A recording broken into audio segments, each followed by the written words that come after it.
Thank you very much, Michael, for your so kind introduction, and thank you very much also for your so kind invitation to make this presentation.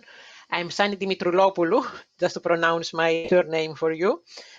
So my presentation today is on the recent and current activities on indoor air quality that we lead or are involved with at the UK Health Security Agency now and formerly Public Health England.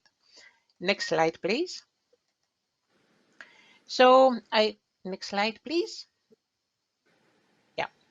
So I would like to start by reminding you of the factors affecting indoor air quality, starting first of all from the ambient air, with emissions from traffic and industrial activities.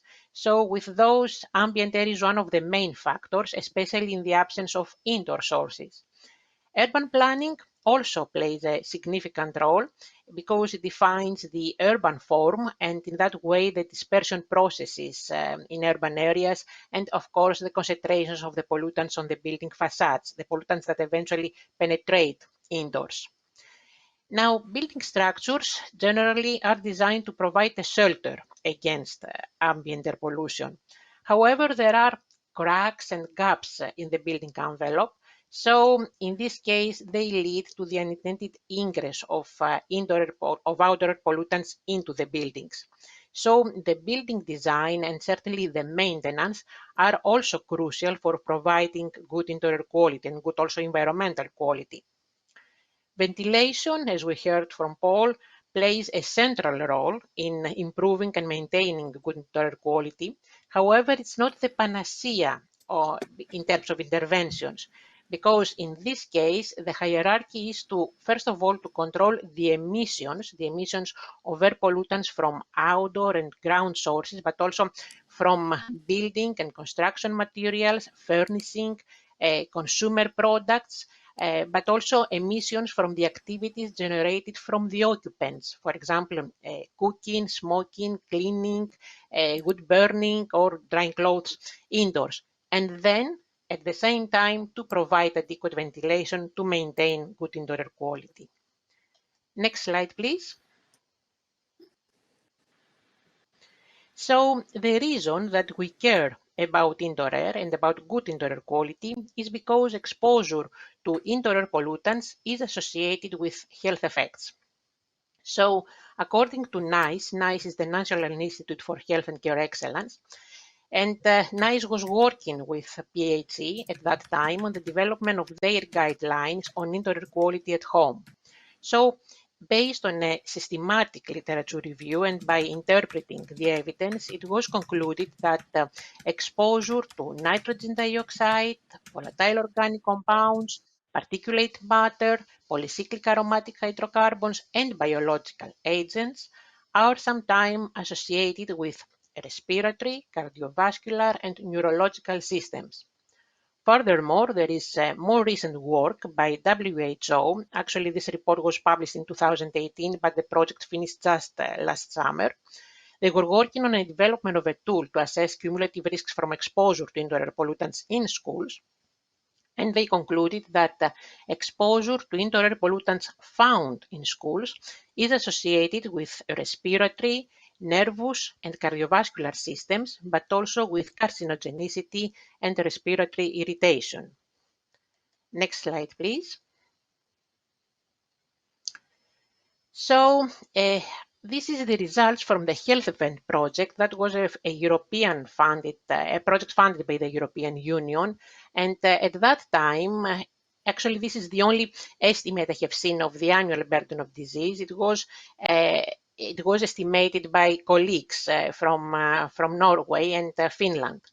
So the annual burden of disease, according to their calculations, caused by inadequate indoor air quality, was estimated to correspond to a loss of over 2 million healthy life years in the European Union. So these figures are for the European Union, for the EU 26, included in the UK at that time. So this burden is caused by indoor sources of pollution, but also from the polluted outdoor air, which is used in order to ventilate the indoor sources. Next slide, please. And I would like to start with presenting our work and start with our PHE, Public Health England Indoor Air Quality Guidelines for selected VOCs. Until recently, in the UK, there were no guidelines for individual VOCs. In the last version of the approved document F, because currently we're waiting for the uplift of the building regulations, exposure to total volatile organic compounds, TVOCs, the recommendation was that shouldn't exceed 300 micrograms per cubic meter averaged over an 8-hour period. However, TVOC as a measure reveals very little regarding the nature of the individual compounds, but also their concentrations and possibly their toxicity to humans. So we carried out a comprehensive literature review, and in order to propose guideline values for individual VOCs, we looked at the presence of VOCs in the indoor residential and public buildings, mainly the UK and Europe, at their sources, concentrations, toxicity and health impacts. We considered VOCs that were emitted both from construction products and building materials in order to cover the construction phase, but also from consumer products in order to cover the post-occupancy phase. And we reviewed existing assessment values proposed by health organizations, and based on our assessment, we selected the most appropriate existing health-based guideline values for inhalation, and we proposed those as indoor air quality guidelines. So next slide, please. Here you can see the guideline values. We proposed both guideline values for both short-term and long-term exposure for the individual pollutants. And those pollutants are acetaldehyde, alpha-pinene, D-limonene, formaldehyde, naphthalene. And I would like actually to draw your attention to the formaldehyde long-term guideline value, which is 10 microgram per cubic meter for 1 year. Which can be used for comparison against measurements over a period of several days and weeks, because there was always a confusion by several consultants using the short-term guideline, WHO guideline value of 100 micrograms per cubic meter, which should be used for a 30-minute actually period of measurements. Next slide, please. So we have proposed also guideline values for styrene, tetrachloroethylene, toluene, trichloroethylene, and xylenes, mixture of xylenes. And as it was announced by DLAC, formerly MHCLG, the guideline, our PHE guideline values are going to be included in the future homes standard, and are going to be referenced for ventilation standards. And the designers will be allowed to assess ventilation strategies against these guideline values for the individual VOCs. Next slide, please.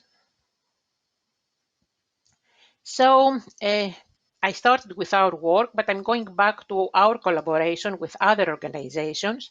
We were co-authors to the RCPCH report, the report by the Royal College of Pediatrics and Child Health, on the inside story, as it is called, on the health effects of indoor air quality on children and also young people. We participated also in the WHO project, the project that was trying to define the combined exposure of children in school. And we participated in the report, we contributed to the report on the methods for sampling and analysis of chemical pollutants in indoor air. We have also worked with CIPSI, the Chartered Institute for Building Service Engineers, on TM40, the Technical Memorandum 40, for the health, on the health and the well-being in building services. PHE, as I said, also was the topic advisor and also a participant in the meetings to NICE for the development of the guidelines on indoor air quality at home. And these guidelines are recommendations on both the structural and behavioral interventions which are related to indoor air quality, and are addressed to local authorities, housing associations, healthcare professionals, but also the building and construction industry. And although these guidelines were published before the COVID pandemic, the behavioral interventions which are addressed to local authorities about reducing damp and condensation, increasing ventilation, and also reducing the indoor sources are very relevant during the lockdown to all the house occupants who wish actually to improve indoor air quality and maintain indoor air quality in our homes. Next slide, please.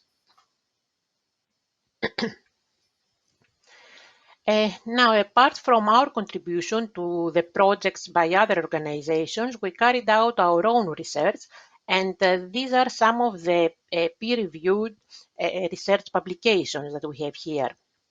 So I would like to start with the air purification project that we had, and our review actually on portable air purifiers. This is the review on the impact of indoor air quality, on the impact of air purifiers on indoor air quality and health. So the outcome from this work was that portable air purifiers can improve indoor air quality, can reduce significantly the levels of PM2.5, as it was as our literature review actually identified. There is currently very little evidence to confirm the health benefits because the studies were not really very properly designed in order to prove that. But given that there is strong evidence that exposure to particulate pollution is harmful to health, there are likely to be positive impacts. We also reviewed the exposure to air pollution from indoor solid fuel combustion and also respiratory outcomes in children in developed countries. Again, there is little evidence linking exposure to indoor wood burning or coal burning with asthma or other respiratory diseases. But again, this doesn't mean that exposure to these sources of air pollution is not having health effects, but it's rather that currently there is no strong scientific evidence showing that. So certainly more research is needed in this area. And I would like also to mention from this work, from all these papers, the paper that was produced by my PhD student at UCL on exposure to indoor air pollution across socioeconomic groups in high-income countries. Sorry. According to this work, households of low socioeconomic status may experience higher levels of indoor particles, nitrogen dioxide, volatile organic compounds, and environmental also tobacco smoke. And inequalities in exposure may arise via poor quality of housing, lack of education also regarding the harmful effects of secondhand smoke, the location of houses certainly close to busy roads, and regarding radon especially, this is any variability in homes and any presence in homes can be explained mainly by biological variables. Next slide, please. Sorry. So we have also contributed, and perhaps this is how they know about me, Michael, to the activities of other government departments. We contributed, as you said, to the revision of the building regulations on ventilation and air tightness, the approved document F and L. We have worked very closely with DFE for the development of the guidelines at that time, which were published in 2018, on ventilation, thermal comfort, and indoor air quality in schools. And I've got to say here that following our recommendation, it was the very first time that the WHO indoor air quality guidelines, the guidelines published in 2010 by WHO on indoor air pollution, are actually mentioned in a government document. We participate very actively in the cross-government group on gas safety and carbon monoxide awareness, and through this collaboration we have seen really advances in the regulations. So, and I'm talking actually about the smoke and the carbon monoxide alarm regulations. And now there is also a proposal to extend these regulations, which was recently on consultation. Next slide, please. So I will finish the review of our activities, just mentioning some work that we are doing right now. We have a research project funded by NIHR HPRU, which is the National Institute for Health Research, the Health Protection Research Units, on the development of a model, of an exposure model to assess VOCs and test VOCs exposure. We carried out a review also to identify if carbon dioxide, there is a lot of work, a lot of talking about carbon dioxide, if carbon dioxide is an indicator of ventilation only as it is considered, or a pollutant. So this review actually has been submitted for publication. We're working on a report. We're going to update actually the previous chapter of a report, of the HEC report, which is the Health Effect of Climate Change report, which is due to be published by AXA in 2023. And we're working on the chapter on the impact of climate change on indoor environmental quality and health. We participate in the various funded networks by UKRI, either as collaborators or partners. We're working with BSI for the development of a new standard on health and well-being, thermal comfort, indoor air quality and overheating in buildings. And in terms of government collaboration, we're working with DLAC on the revision as well of HHSRS, which is the Housing Health and Safety Rating System, and with DEFRA, the EQUIC group, more specifically, the Air Quality Expert Group, on their report on indoor air quality and VOCs. And next slide, please. So that slide was provided very kindly by Professor Oliveira Fernandes. He was retired at the age of 87 last year, having spent more than 50 years in the area of indoor air quality and ventilation. So here you can see the 4 pillars of indoor air quality. It is the building location, the indoor pollutant sources, ventilation and occupants, as we discussed actually through my presentation. And at that point, I would like to refer to the very recent developments on indoor air quality governance. In February last year, just before the lockdown, the Chief Medical Officer and the government Chief Scientist held a roundtable on indoor air quality with representatives from government departments. So at that point, it was acknowledged that there are evidence gaps, and it was emphasized the need for a cross-government collaboration, cross-government approach in order to address the issue. And given the links with health, the Department of Health and Social Care and PHC at that time was proposed to have an oversight role for indoor air quality, of course with supports from any other government department. So just a few weeks ago, in September 2021, the cross-government working level group on indoor air quality was set up, having as an objective to ensure a joined-up approach across government departments and other government bodies on indoor air quality. There are various government departments who are going to sit on this group as members. Of course, it is the Department of Health and Social Care, which will provide the chair and secretariat. Us as UK Health Security Agency, the Cabinet Office, DEFRA, DLAC, BASE, the Office for Product Safety and Standards, the Department for Education, the Ministry of Justice, NHS Test and Trace, and the Health and Safety Executive. So we are expecting, the members of these groups are expected to share knowledge and activities relevant to indoor air quality within the various government departments, and bodies, and also the aim will be to identify any barriers to action and potentially ways to move beyond these barriers and to identify opportunities mainly for collaboration and cooperation in the area in order to improve indoor air quality. And my final slide.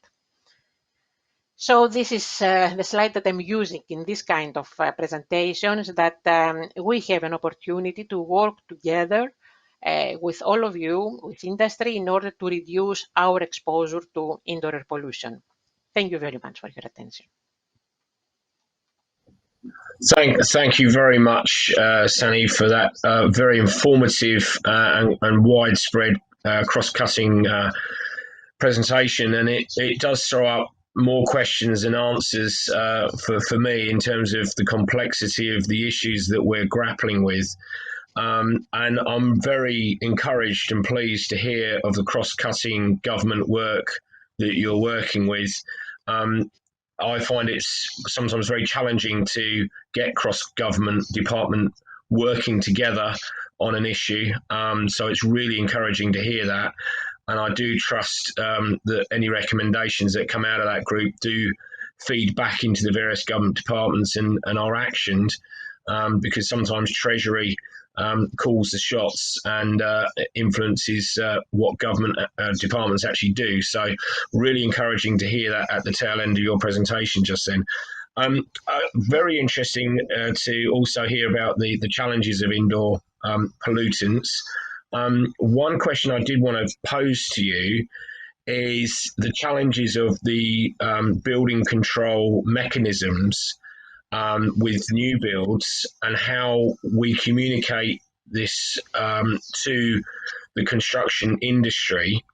And a secondary question is how we start to grapple with some of these issues with our existing building stock, because it's very difficult to retrospectively go back to old housing stock or old schools, prisons, any sort of government buildings, and start retrofitting to try and mitigate and reduce indoor air pollution. So two-pronged question there.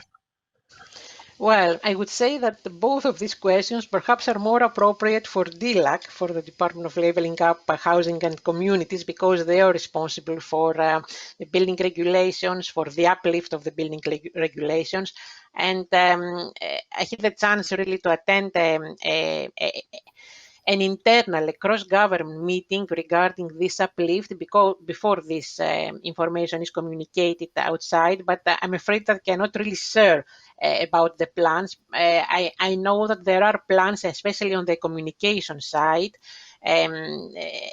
to how exactly we should look at the insulation issues together with the indoor air quality issues. But again, it's not, it's not for me to comment on that. It is more on DLAC to make these comments. And regarding the existing stock, yes, again, as far as I know, there are provisions also for the existing stock. We will find out more as soon as the uplift building regulations will be out. Okay, thank I you. Cannot be more helpful on that.